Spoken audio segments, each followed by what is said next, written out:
दिल्ली सरकार के स्वास्थ्य मंत्री डॉक्टर पंकज सिंह हमारे साथ हैं। सर, सीएजी की रिपोर्ट टेबल हो गई है। कई सारी कमियां, कई सारे करोड़ों रुपए का नुकसान दिल्ली सरकार को हुआ है।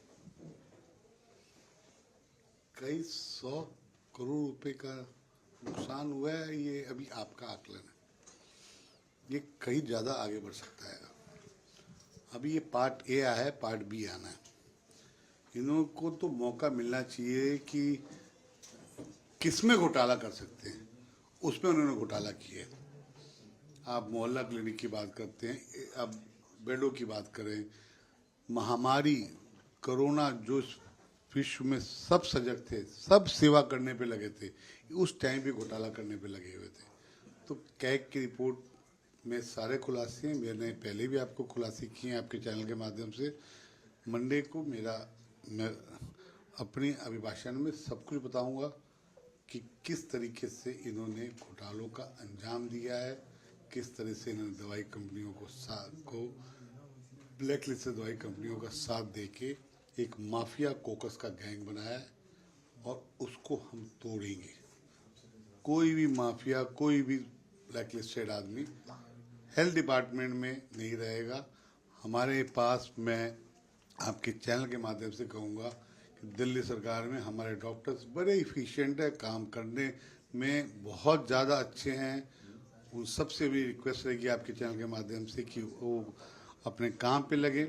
उनकी समस्या को, उनकी जो भी समस्या रहेगी, दिल्ली सरकार भारतीय जनता पार्टी दूर करेगी और हम सब मिलकर दिल्ली की सेवा करें, यही मेरा रिक्वेस्ट रहेगा। जितनी भी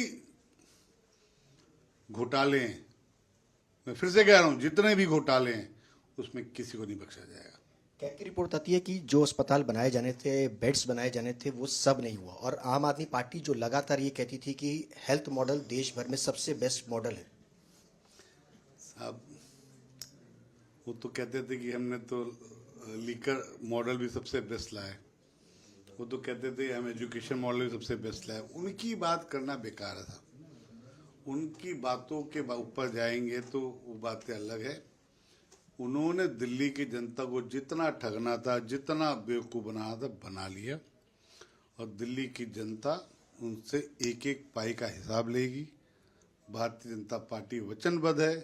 घोटाले जितने भी हुए हैं उन सब के ऊपर इंक्वायरी होगी, चाहे वह कोई भी होगा, उसके ऊपर इंक्वायरी होगी और साफ पारदर्शिता से पार्टी आपके सामने रह के काम करेगी।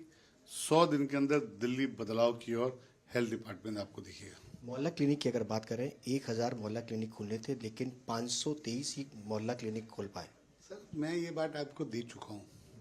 523 मोहल्ला क्लिनिक कब खुले, कागजों पे खुले। किसी के चाचा के ताऊ के घर खुल गए जो रेंट ले रहे हैं। क्यों खुल गए? क्योंकि बगल में किराया 5000 रुपया है, मोहल्ला क्लिनिक का किराया 25000 हो जाता है, इसलिए उसका नाम मोहल्ला क्लिनिक हो गया। ना वहाँ डॉक्टर आता है, ना वहाँ दवाई मिलती थी। ऐसी बहुत सी चीज़ें हैं। मोहल्ला क्लिनिक चल कहाँ रहा है? आप मुझे दिखाओ ना। आप मुझे 10 मोहल्ला क्लिनिक चलते हुए दिखा दो कि मोहल्ला क्लिनिक चल रहे हैं। दिल्ली की जनता के साथ बड़ा अन्याय हुआ है 11 वर्षों में और इस लोकतंत्र की सबसे बड़ा पिलर मीडिया होता है। आपके चैनल के माध्यम से कहता हूं कि मेरे व्यक्तिगत प्रधानमंत्री जी ने जो दिल्ली की जनता को वादा किया है, हम उसे पूरा करेंगे। दवाई के जितने भी माफिया हैं उनको दूर करेंगे। हम आयुष्मान योजना के साथ दवाई के लिए बहुत सी चीज़ें ला रहे हैं। तो कल मैं आपके सामने सब कुछ मंडे को आप पेश करूंगा। बहुत बहुत शुक्रिया बातचीत करने के लिए पंकज सिंह। इनका साफ तौर पे कहना है कि इस पूरे मामले की जो भी भ्रष्टाचारी अगर होंगे उन सब पर इंक्वायरी जो है वो की जाएगी। कैमरा पर्सन अश्विन के साथ सुशांत मेहरा, दिल्ली, आज तक।